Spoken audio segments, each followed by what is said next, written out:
प्रलय काल के सिवाय मुझे कुछ दिखाई नहीं पड़ता है। आज हमारे बड़े बड़े सिद्ध पुरुष एक के बाद एक सब जा रहे हैं, उनसे देखा नहीं जा रहा है। अभी मैंने एक लाइन जो गाया कि तेरी दुनिया में जी लगता नहीं, ये मालिक मुझे वापस बुला ले। ये क्यों बोला है कि हमसे देखा नहीं जाएगा। प्रभु जी अलख निरंजन। अलख निरंजन। अरे वाह, हमारा काजू बादाम आ गया। प्रभु जी आपका काजू बादाम है। ये हमारा काजू बादाम। जी, और भगवान ये आपके लिए 2 कंबल है। अरे वाह, इसको आप ओढ़िएगा प्रभु, स्वीकार कर लीजिए। बहुत बढ़िया, बहुत बढ़िया। वहाँ पे रखते हैं, वहाँ पे हाँ, वही कोने में हटा दीजिए। कोने में बस। प्रभु जी ये तो आपका काजू बादाम है। इसको देख के जी। हमारा खून बढ़ता है। जी डॉक्टर नहीं समझ पा रहा है आखिर इसमें क्या पावर है।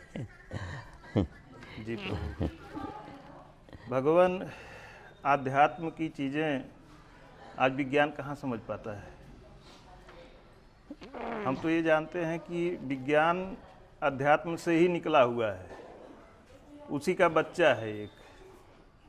लेकिन जो लोग नहीं समझते हैं वो आज विज्ञान को ही बड़ा मानते हैं। दो ज्ञान और विज्ञान। जी ज्ञान जो है हमारे ऋषि मुनियों के डीएनए, जी जो वो लोग ने अनुभव से जो जो पाया, जी सीख मिली, जी यानी उससे तरक्की हुई, वो ज्ञान से प्राप्त हुआ है। जी और ज्ञान के लिए आध्यात्मिक शक्तियाँ का उपयोग होता है। जी उसी जब हम प्रभु के अंदर मय हो जाएंगे तभी वो हमको प्राप्त करता है। भगवान समझने के लिए पहले बुद्धि देता है, नेत्र देता है, जी जबान देता है, लेकिन उस लाइन में जब जाओगे तभी वो कृपा मिलती है। अभी हमारा ध्यान भटक रहा है जी तो वो देकर क्या करेगा। प्रभु जी जो हमारे प्राचीन काल के ऋषि महर्षि थे, जो जन्म जन्मांतर से जंगलों में, पहाड़ों में, गुफाओं में, कंदराओं में रह कर के तपस्या करते थे, तो क्या वो अपना टाइम पास थोड़ी करते थे, वो तो एक अपना रिसर्च करते थे ना। आज के जो वैज्ञानिक रिसर्च करते हैं वो हमारे ऋषि महर्षि करते थे, और जो उनको प्राप्त होता था उससे फिर जनमानस का कल्याण करते थे। और आज भी जो वास्तव में संत महात्मा है, ऋषि महर्षि हैं, वो रिसर्च ही तो कर रहे हैं। बिल्कुल। दोस्तों हम आपको बतला दें कि आज हम लोग अंबेडकर नगर ज़िले में, उत्तर प्रदेश में जो पड़ता है, अंबेडकर नगर ज़िले में आज मरचा वाले बाबा के पास हम लोग हैं, जिन्हें मरचावा बाबा के नाम से जाना जाता है। क्योंकि जो हमारे नए दर्शक हैं नहीं जान रहे होंगे, देखे होंगे कि हम हाथ में मिर्चा हरा लेकर के आए हैं, तो सोचे होंगे कि सब लोग तो महाराज जी लोगों के पास मिठाई ले जाते हैं और चीज़ें ले जाते हैं, लेकिन ये हरा मिर्चा लेके जा रहे हैं। तो दोस्तों महाराज जी सिर्फ और सिर्फ हरा मिर्चा और थोड़ा सा आलू, हरा मिर्चा ही कहा जाए, हरा मिर्चा का ही सेवन करते हैं। 2 आलू और हरा एक मिर्चा। पाव मिर्चा। और ये आज से नहीं, लगभग 40 वर्षों से महाराज जी सिर्फ हरा मिर्चा खा करके हठ योग की साधना अपनी कर रहे हैं। और हठ योग से प्रभु जी को तमाम सिद्धियां कह सकते हैं या ज्ञान कह सकते हैं प्राप्त कर चुके हैं, जिनसे लोगों का कल्याण करते अब हैं। तो महाराज जी आपने पहले वीडियो में बताया था कि आप भी मीडिया लाइन से जुड़े थे, मीडिया कर्मी थे, तो थोड़ा उस जीवन के बारे में बताएं। क्यों, क्या कैसा अनुभव था, कैसा जीवन था और क्यों छोड़ दिए आप? हमको बचपन से जी मीडिया लाइन का बड़ा शौक था, जी इसलिए कि बड़े बड़े लोगों से भेंट होती है, यानी राजकारण से लेके हर लाइन का जानकारी मिलती है। तो बचपन से लगा था, हम उसी बचपन से सीखना शुरू कर दिया था। पहले छोटी छोटी जगह, इसके बाद फिर तरक्की करके आगे बढ़े, फिर आगे बढ़े। शेयर बाज़ार के सामने फ्री प्रेस जर्नल नाम का प्रेस चलता था, इसमें जनशक्ति हमारी गुजराती भाषा में, नवशक्ति मराठी भाषा में, जिसका एडिटर थे बाल ठाकरे, અને अंग्रेजी में फ्री प्रेस जर्नल और ब्लिट्स करके पेपर था। तो उस कंपनी में हमारा नंबर लग गया। અને बाल ठाकरे के साथ 1960 से 65 तक 5 साल हम साथ में काम भी किया है। जो अच्छाई होती है वो हमने ग्रहण कर लिया, उनकी जो बुराइयां हैं उनको छोड़ दिया, क्योंकि साथ में काम करने के नाते अच्छे लोग भी जुड़ेंगे, बुरे भी जुड़ेंगे, लेकिन हम अच्छाई के ऊपर ज़्यादा जोर दिया क्योंकि हमको आगे बढ़ना था। तो ऐसा करते करते इसके बाद फिर हमारा गुजराती का सबसे नंबर 1 का पेपर है, बहुत पुराना पेपर है, भारत में दूसरा नंबर का पेपर है। पहला नंबर आनंद पत्रिका बंगाल का, दूसरा नंबर हमारा बॉम्बे समाचार, उसमें भी हमने सर्विस किया।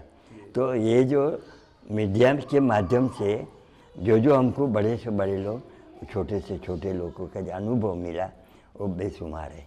दूसरी बात कि हमको इसी बहाने पूरे भारत का भ्रमण करने का भी मौका मिला, जहाँ जहाँ बाबा अमरनाथ, केदारनाथ से लेकर कन्याकुमारी, राजस्थान से लेकर गंगा सागर तक भ्रमण भी हम पहले कर चुके। हमको बचपन से कई बार स्वप्न के माध्यम से नदी का किनारा एक, उसके सामने 5 पेड़ खड़ा, छठा जमीन से लेटा हुआ पेड़, वो जमीन से लेटा हुआ पेड़ जल्दी मिलेगा नहीं, अने एल आकार में आम का फल देने वाला 5 यानी 6 पेड़ नदी के सामने होना चाहिए। तीसरा निशान मिला था पोखरा माने तालाब, वो भी मौजूद था, मिला। चौथा निशान था पुराना कुआं, पतली ईंटा वाला पुराना कुआं, जिसके अंदर से विशाल वटवृक्ष बना है, वो भी 500 साल पुराना कुआं मिला। और 5वां निशान था शिव का मंदिर, और उसका नाम है पशुपतिनाथ। तो सामने पशुपतिनाथ का मंदिर है। हमको बचपन में कई बार महीने 6 महीने में बार बार स्वप्न आता था। तो इसके लिए हमने पूरे भारत का भ्रमण भी कर लिया। हमको कई जगह न मिली, लेकिन कहते हैं ना कि इनकी कृपा है कि जैसे शराबी को शराबी मिल जाता है, जुआरी को जुआरी मिल जाता है, और भक्ति लाइन को भक्ति लाइन का कोई माध्यम मिलता है। तो हमारे पड़ोस में एक बच्चे को 20 साल तक बाल बच्चा नहीं था, वो हमको फरियाद किया कि गुरु जी आपकी कृपा हो तो पुत्र या पुत्री। तो हम लोग को वो अपने गांव ले आया। वो व्यक्ति एक खाली माध्यम बना, यानी नदी के उस पार इसका ननिहाल था।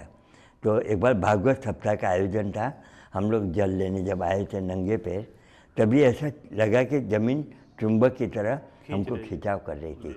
हमको शंका हुई कि चलो यहाँ भी हम पता लगाते हैं। तो जैसे हम लोग सड़क पर आए, तभी सड़क नहीं था, पूरा बंजर था। तो हमारी नज़र पहले लेटा हुआ पेड़ पड़ गई, क्योंकि लेटा हुआ पेड़ जल्दी मिलेगा नहीं। आगे गए तो 5 जड़ और भी मिला, और बगल में सटा हुआ तालाब भी मिला। तो नदी, तालाब अने वृक्ष 3 तो हो गया, बाकी बचा कुआं। तो हम फिर आगे आए, तो हमने पूछा किसी को भी कुआं है, तो बोला गुरुजी ये बहुत झरझर कुआं है, पूरा झाड़ी से ढका हुआ था, झाड़ी हटा के देखा तो कुआं भी मिला। 5वां निशान शिव का मंदिर। तो बताया कि आगे है। आगे जब गए तो हमने नाम पूछा तो बताया कि बाबा पशुपतिनाथ जी। बस मेरा कान घोड़े की तरह खड़ा हो गया कि बस यही मेरी भूमि है, आ गया अपने जगह। तो वो एक आदमी माध्यम बना। इस जगह से आपके पूर्व जन्मों का कोई संबंध था जरूर, या क्या था?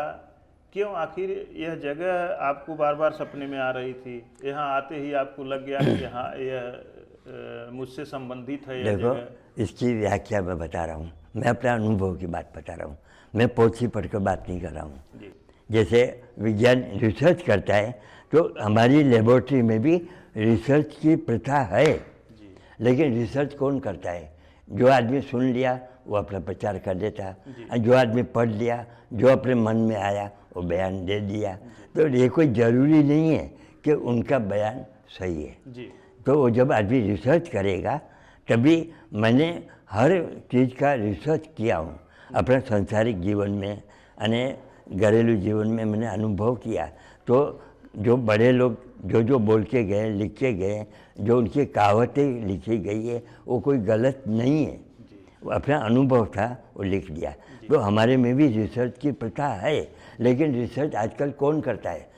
सबको आजकल माया से मतलब है। हम भी रिसर्च करते हैं, रिसर्च करते करते करते आज हमको इतना हमारा मन उब गया है कि हम बचपन में एक पुराना गीत हमको याद आता है, राज कपूर जी का गीत है कि तेरी दुनिया में जी लगता नहीं है, मालिक मुझे उठा ले, मालिक मुझे उठा ले, तेरी दुनिया में जी लगता नहीं। महाराज जी, जो पाप जैसे करते हैं, अभी रोड के किनारे चला जा, हम लोग रास्ते से जाते हैं, कोई भी जाता है, रास्ते के किनारे कहीं मछली बेच रहे हैं, कहीं मुर्गे काटे जा रहे हैं, वहाँ 150 लोग रोड जाम करके खरीद रहे हैं, भीड़ लगती है, भीड़ लगाए हुए हैं।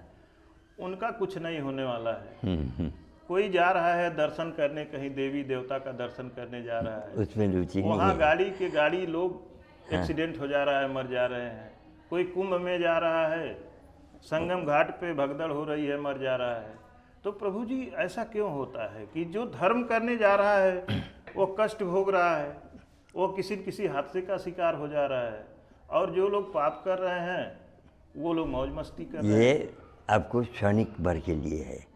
मैं इसका भी रिसर्च किया हूँ कि जो मलिष्पना से ज़िंदगी बिता रहे हैं, जो नाली के कीड़े होते हैं, उसको गंगा जी में डालो तो मर जाएंगे, और गंगा जी के कीड़े को नाली में डालोगे तो मर जाएंगे।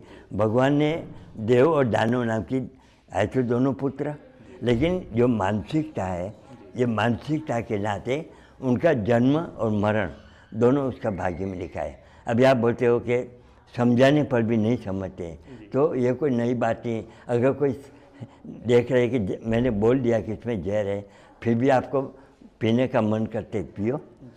अने आजकल हर जगह लेबल लिखा रहता है, पैकेट पे बनाया गया लिखा जाता है, कैंसर हो जाएगा, लेकिन उसके बाद भी मुंह में भर करके लोग घूमते हैं। तो फिर इसमें इनका क्या दोष? तो जो जिसका मौत जैसे लिखा रहेगा ना, हमारे समझाने आपके समझाने से वो नहीं समझ। अभी आप बोलते हो कि कोई धार्मिक कार्य में जाते हैं, हाँ, उसका मौत क्यों होता है, इसका भी एक कारण बता रहा हूँ। ये भी एक ऐसी दंड की प्रथा है, मेरे आंखों देखी बात है कि एक शिव मंदिर का मैंने निर्माण किया था, तो उसका एक परिवार की लेडीज बड़ी घमंडी टाइप की थी, उसने लात मार के पिंड को गिरा दिया। मेरे पास फरियाद आई कि गुरुजी उसने लात मार के पिंड को नीचे गिरा दिया है। शिवलिंग को ही गिरा दिया, शिवलिंग को गिरा दिया, क्योंकि अर्घा अलग था, लिंग अलग था। हमने उसको ज्वाइंट करके स्थापना किया था। हाँ, वो अलग तो वो अलग हो गया। किया जाता है। तो जब मेरे पास फरियाद आई तो मैंने कहा कि इसका बहुत बड़ा बुरा अंजाम आएगा, वक्त बताएगा। और हुआ क्या, साल भर के बाद उसको बाबा अमरनाथ की यात्रा करने, वो जैसे होता है देखा देखी, उसकी भक्ति के भावना नहीं था, वो पिकनिक मनाने के भाव से वो गई थी। तो आमने सामने जो बस आई है, और वो विंडो के पास बैठी थी, हाथ कट गया, एक बाजू का कान फट गया, टंगड़ी कट गई, एक बाजू का आधा अंग पूरा कट, क्योंकि उसने मूर्ति को विच्छिन्न किया था, तो उसका देह का भी विच्छिन्न हो गया। ऐसे में कई जगह पर मैंने देखा हूँ कि लोग कहते परमात्मा है या नहीं, तो मैं साबिती के तौर पे कहता हूँ कि कौन कहता है भगवान नहीं है। पल पल जाम बैठे, यहाँ भी भगवान है, अब घर जाओ भगवान है, अब जहाँ कारखाना ड्यूटी कर रहे हो वहाँ भी जब भगवान आपके साथ ही चल ही रहा है, तो आपको ढूंढने की क्या आवश्यकता है। लेकिन भगवान जैसा हम लोग वर्तन क्यों नहीं करते हैं, तो फिर भगवान कैसे रहेगा आपको। कहते हैं कि शरीर एक मंदिर है, ये शरीर भी हमारा एक मंदिर है, घर भी एक मंदिर है, तो उसको हम कब्रिस्तान क्यों बनाते हैं। तो जब कब्रिस्तान बना लिया तो भगवान का कहाँ वास होगा। तो फिर भाग्य में जो लिखा है करिए।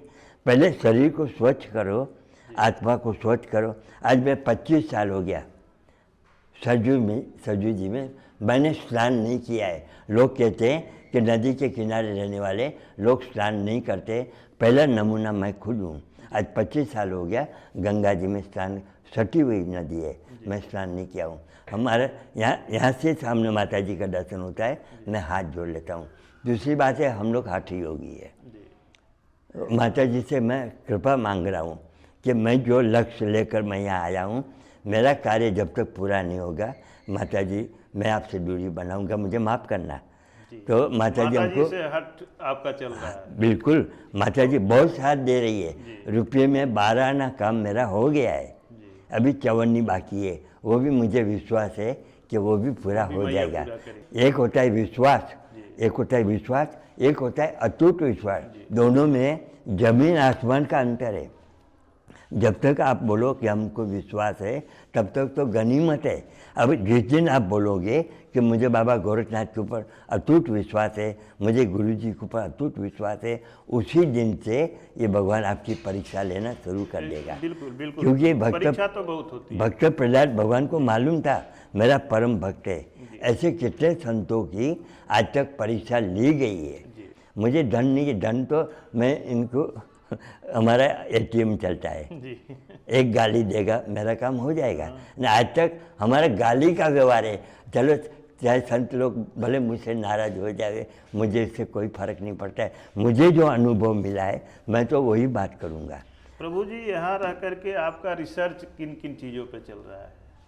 प्रलय काल के सिवाय मुझे कुछ दिखाई नहीं पड़ता है। आज हमारे बड़े बड़े सिद्ध पुरुष एक के बाद एक सब जा रहे हैं, उनसे देखा नहीं जा रहा है। अभी मैंने एक लाइन जो गाया कि तेरी दुनिया में जी लगता नहीं, ये मालिक मुझे वापस बुला ले। ये क्यों बोला है कि हमसे देखा नहीं जाएगा। लेकिन जब तक हमारी ज़िंदगी है कि मेरा लक्ष्य अभी अधूरा है, मेरा लक्ष्य पूरा हो जाएगा। प्रभु जी, क्या यह एक सिद्ध संत की चेतावनी है पब्लिक के लिए कि बहुत बुरा दिन आने वाला है संसार? बहुत बुरा।